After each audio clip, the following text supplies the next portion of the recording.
नमस्कार, मैं हूं संजय शर्मा। आप देख रहे हैं 4PM न्यूज नेटवर्क। चुनाव आयोग ने जिस तरह से नाक कटाई है वो कोई बचा नहीं। मैंने मजाक में एक बार ज्ञानेश कुमार को मोदी जी का दोस्त या ज्ञानेश चचा कह दिया तो अभय जी मुझसे पूछने लगे कि रिश्ता क्या कहलाता है। मैंने रिश्ता विस्तार से समझाया।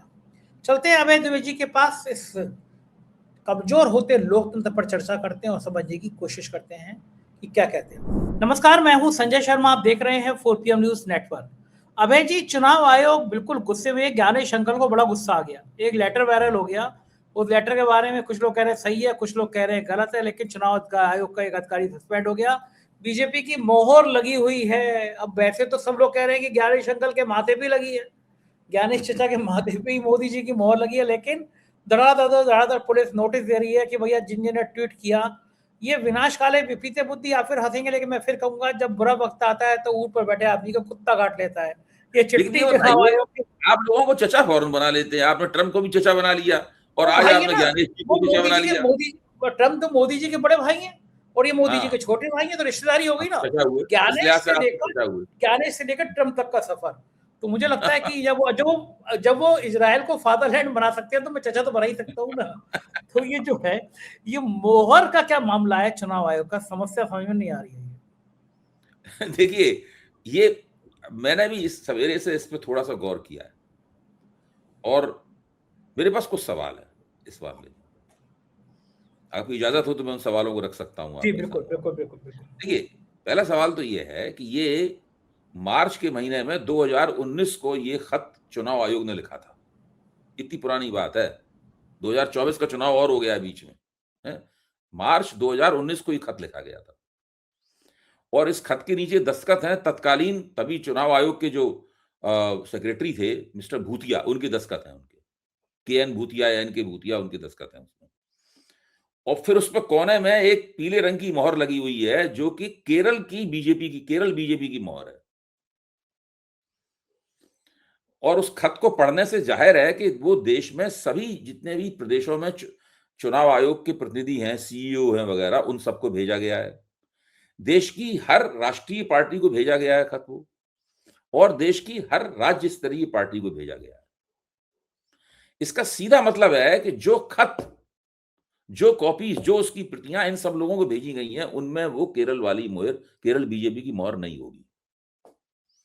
अगर उनमें केरल बीजेपी की मोहर होती तो ये अभी तक बात कहां रुकती। ये तो अभी तक जाने कितने बार प्रकट हो चुकी होती। ये बात अभी प्रकट हुई है, इसका मतलब है कि निर्वाचन सदन में जो फाइल रखी है उसमें जो कागज लगा है उसके ऊपर ये केरल बीजेपी की मोहर लगी हुई है। अब ज्ञानेश जी को यह पता लगाना चाहिए कि निर्वाचन सदन की फाइल में वो मोहर कैसे आ गई, जबकि इसकी प्रतियां जो बाहर गई थी, बाकी सारे देश में गई थी, जो उनके ऊपर बीजेपी की मोहर नहीं थी। अगर उनके ऊपर भी बीजेपी की मोहर थी तो इसका मतलब सब जमाना अंधा है। फिर तो किसी ने नहीं पकड़ा उसको। अच्छा, अब मैं आता हूं दूसरी बात के ऊपर। राहुल गांधी ने अपनी प्रेस कॉन्फ्रेंस में कहा था, तीसरी वाली में, कि हमारे आदमी चुनाव आयोग में हैं और वो सारा हमें पता, हम पता लगा रहे थे चुनाव, ज्ञानेश कुमार जी क्या कर रहे हैं और ये लोग क्या कर रहे हैं। जिस तरीके से ये निकली है फाइल में से, ये उसकी फोटोग्राफ निकला है उसका, इसका राहुल गांधी की बात याद आती है कि हमारे आदमी वहां पे हैं। तो इससे चुनाव आयोग की और ज्यादा बदनामी हो गई है। जो विपक्ष ने उनके ऊपर आरोप लगाए हैं, और अभी तो महाअभियोग संसद में उस पर बहस होगी, तो फिर इसका भी चर्चा होगी कि भाई इनके यहाँ तो जो निर्वाचन सदन की फाइलें हैं, उन फाइलों के ऊपर बीजेपी की मोहर लगी हुई है। केवल उनके एक अधिकारी को सस्पेंड कर देने से थोड़ा काम चलेगा। भाई आखिरकार कैसे, या तो कोई कर्मचारी चुनाव आयोग का बीजेपी की मोहर जेब में रख के वहां गया और उसने किसी गलत इरादे से या किसी गुप्त इरादे से एक कागज के ऊपर मोहर लगाई। क्यों लगाई, क्या लगाई, इस बात का पता लगाना चाहिए। मोहर लगाने के बाद उस कागज का क्या इस्तेमाल हुआ, इस बात का पता लगाना चाहिए। किसी एक व्यक्ति के दरवाजे पे ठीकरा फोड़ देना और उसको सस्पेंड कर देने से थोड़ा काम चलेगा। देखिए, मसला बहुत गंभीर है और चुनाव आयोग की पहले से गिरी हुई प्रतिष्ठा को ये और भी ज्यादा गिरा देता है। आपको याद होगा संजय जी कि जब एसआईआर वाला ये प्रपंच नहीं शुरू हुआ था, उससे पहले आमतौर पर विपक्ष ये आरोप लगाता था कि भाई ईवीएम हैक हो सकती है या होती है, कुछ ना कुछ तो गड़बड़ी, ईवीएम वीवीपैट का ये सब जो चक्कर है, ये चक्कर साफ सुथरा नहीं है, इसमें कुछ गड़बड़ है, ये आरोप लगाता था। तो अक्सर चुनाव के दौरान जब मतदान होने को होता था, उससे कुछ पहले इस तरह की खबरें आती थी कि फलाने जगह की ईवीएम में कुछ गड़बड़ी हो गई है, उसमें जब भी कोई भी बटन दबाओ, वो बटन बीजेपी को वोट निकलता है। तो वहां के पीठासीन अधिकारी कहते थे कुछ उसमें तकनीकी गड़बड़ी हो गई, हम इसकी मरम्मत करा रहे हैं या ईवीएम बदल देंगे वगैरह, ये सब बातें होती थी। ऐसी अक्सर आती थी खबरें। इन खबरों में एक समानता थी, हिंदुस्तान के किसी भी कोने से आए, समानता ये थी कि जो ईवीएम में जो मेल फंक्शन था, जो गड़बड़ी थी, उसका लाभार्थी केवल एक ही पार्टी होती थी, बीजेपी। ऐसा कभी नहीं हुआ कमल पे बटन दबाया जाए और उसमें हाथ पे वोट निकल आए, या कमल पे बटन दबा दे साइकिल पे वोट निकल आए, ऐसा कभी नहीं होता था। यही होता था कि किसी दूसरी पार्टी में बटन दबाओ तो बीजेपी का वोट निकलता था। तो मैंने इस बात को कहा कई बार, मैंने कहा ऐसा क्यों है कि ईवीएम में जो गड़बड़ी होती है, उस गड़बड़ी की लाभार्थी हमेशा एक ही पार्टी होती है।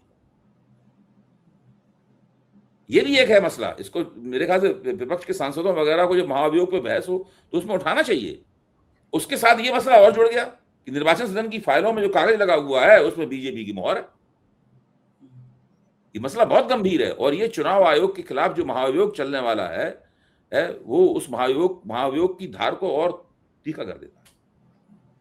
देखो ठीक बात है, बीच में इतनी बुरी तरह से सोशल मीडिया के पीछे सरकार पड़ गई है। यूट्यूब बैन, इंस्टाग्राम की रील बैन, हमारे एंकर फिजा की रील बैन कर दी गई, हमारा चैनल बंद कर दिया गया, फेसबुक अकाउंट बंद। और कल दिल्ली में एक बड़ा कार्यक्रम हुआ, संजय राउत जी की किताब का विमोचन हुआ।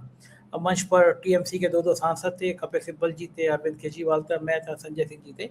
एक बात सबके सामने नजर आई और सबने इस बात से कहा कि अब वक्त आ गया है कि सब विपक्ष को एक होना चाहिए, वरना चुनाव आयोग और ईडी मिलके इस लोकतंत्र की हत्या कर देंगे। किताब भी बहुत शानदार लिखी है संजय राउत जी ने, और वहां पे ये बात सामने आई कि ये वक्त जो है वो इस बात का है। और तारीफ भी इस बात की थी, मैंने तो अपने भाषण में ये कहा कि रामाराव लोहिया जी ने कहा था कि जब सड़क सूनी हो जाती है तो संसद आवारा हो जाती है। इस डाइस पे बैठे हुए सारे सांसद गवाह हैं, नेता गवाह हैं कि इन्होंने सड़क भी सूनी नहीं होने दी और संसद भी आवारा नहीं होने दी। लेकिन नेताओं का कहना ये था, नेताओं का, सबका प्रबुद्ध नेताओं का कहना ये था कि कम से कम अब लगने लगा है कि मोदी सरकार डरने लगी है। केजरीवाल जी ने कहा कि उनके ऊपर गिरफ्तारी के बाद और ये जो फैसला है उसके बाद से किसी भी बड़े नेता की गिरफ्तारी नहीं हुई, क्योंकि समझ में आ गया जनता को ये गलत तरीके से गिरफ्तार कर रहे हैं। तो क्या मानते हैं कि सरकार वाकई में डर गई है, तभी सोशल मीडिया पे कार्रवाई हो रही है, नेताओं से डरी हुई है सरकार? क्या इन नेताओं की बात सही लगती है आपको जो कहा मैं गया ये वहां? मानता हूं कि सरकार अभिव्यक्ति की स्वतंत्रता के दमन के पहले दौर में है। दमन तो शुरू हो गया है। आपके खिलाफ जो कार्रवाई हो रही है, 4 पीएम चैनल के खिलाफ कार्रवाई हो रही है और तमाम पत्रकारों के खिलाफ कार्रवाई हो रही है। लोगों को जो गैस की किल्लत है उसके बारे में बात नहीं करने दी जा रही है, उसके बारे में जनता से बात नहीं करने दी जा रही है। तो दमन का पहला दौर शुरू हो गया है। अब सरकार दमन के दूसरे दौर में, यानी जब गिरफ्तारियां वगैरह होने लगेंगी, दफ्तरों को बंद किया जाने लगेगा, सरकार ताले मारने लगेगी, दफ्तरों की कुर्कियां होने लगेंगी और हम सब लोगों के ऊपर राष्ट्रीय सुरक्षा कानून के तहत कार्रवाइयां होने लगेंगी, हम लोगों को जेलों में डाल दिया जाएगा। दमन का दूसरा दौर ये होगा, दूसरा या तीसरा दौर होगा। तो पहले दौर में तो सरकार जिस तरह की कार्रवाइयां करके डराना चाहती है वो लगातार कर रही है। अब देखिए आगे कहां कहां ये बात जाती है, लेकिन दमन तो निश्चित रूप से सरकार ने शुरू कर दिया है और उसको इसमें अब कोई शर्मो हया नहीं है, खुल के कर रही है। और यही चीज जो है वो चौंकाती है, जब सरकार इतने खुलकर सामने आ गई है। उसको लगता है कोई हमारा कुछ नहीं कर लेगा, केवल हमारे समर्थन वाले पत्रकार ही सार्वजनिक जीवन में सक्रिय रह पाएंगे। जो लोग हमारे आलोचक हैं उनको हम सक्रिय नहीं रहने देंगे। क्या ऐसा होता है लोकतंत्र में, सरकारें जब जब अभिव्यक्ति की आजादी को खत्म करना चाहती हैं तो आपको लगता है जनता खामोशी से ये सब होते हुए देखती रहती है, या फिर एक बड़ा विद्रोह की कहीं ना कहीं पृष्ठभूमि बनती है, लोगों को देखिए, जिस गुस्सा चीज आता है, को आप अंदर के विद्रोह आंदोलन कहते हैं, की आप बात? पहले भी इस बात को कह चुके हैं कई बार, जिस चीज को आप विद्रोह कहते हैं, विद्रोह जनता से कराने के लिए उनको उस तर्ज के ऊपर उनको गोलबंद करना पड़ता है। शांतिपूर्वक विद्रोह, आंधी जी की हाँ, तरह हाँ, वही, हाँ, वो शांतिपूर्वक ही सही, यानी सड़कों पे निकाला, आप ये कह रहे हैं सड़कों पे निकलें, लोग जुलूस निकालें, धरना दें, प्रदर्शन करें वगैरह, यही सब तो कह रहे हैं ना आप हैं। तो हाँ, ये बिल्कुल इससे शांतिपूर्ण करिए। पता चला कि सरकार कल इसी बात को लेकर मुझ पे मुकदमा कर दे कि मैं जनता को भड़का रहा हूँ, भरोसा नहीं है। इसको इसको इसके लिए विपक्ष को कार्यक्रम बनाना पड़ेगा। विपक्ष को कार्यक्रम बनाना पड़ेगा, वो अपने-अपने जनाधार की मदद से, अपनी कार्यकर्ता पंक्ति की मदद से लोगों को गोलबंद करना पड़ेगा। और जब धीरे-धीरे करके लोग सड़क पे निकलेंगे, फिर सरकार के साथ टकराव में आएँगे, लोगों को अपना नुकसान बर्दाश्त करने के लिए तैयार रहना पड़ेगा, पार्टियों को अपना नुकसान बर्दाश्त करने के लिए तैयार करना रहना पड़ेगा। तुरंत उनके ऊपर अराजकता का आरोप लगेगा सबके ऊपर, और फिर कानून अपना काम करेगा, मुकदमे लगाए जाएँगे, ये सब होगा। ये सारी प्रक्रिया चलेगी। ऐसा नहीं है कि सरकार आपको ये सब करने देगी चुपचाप बैठ के, कि आप प्रदर्शन करते रहें और वो सरकार चलाती रहे, ऐसा नहीं होगा। जब आप ऐसा करेंगे तो सरकार के पास भी कुछ ना कुछ करने की डिज़ाइन होती है, और सरकारें दमन करने में माहिर होती हैं। उनका पहला काम होता है कि अपनी सत्ता की कैसे रक्षा करें। तो वो तो जब उनकी सत्ता पे आँच आएगी, वो तो अब पलट के आक्रमण करेंगी। बिल्कुल ठीक बात है, और ये लग भी रहा है। बहुत बहुत शुक्रिया अभय जी, आपने मुझे समय दिया। Thank you sir. ये थे अभय द्विवेदी जी, पूरी बातचीत आपने सुनी। कैसी लगी बातचीत बताइएगा जरूर। अभय द्विवेदी जी की बातें लोकतंत्र को बचाने में, लोकतंत्र को जिंदा रखने में बहुत मदद करती हैं।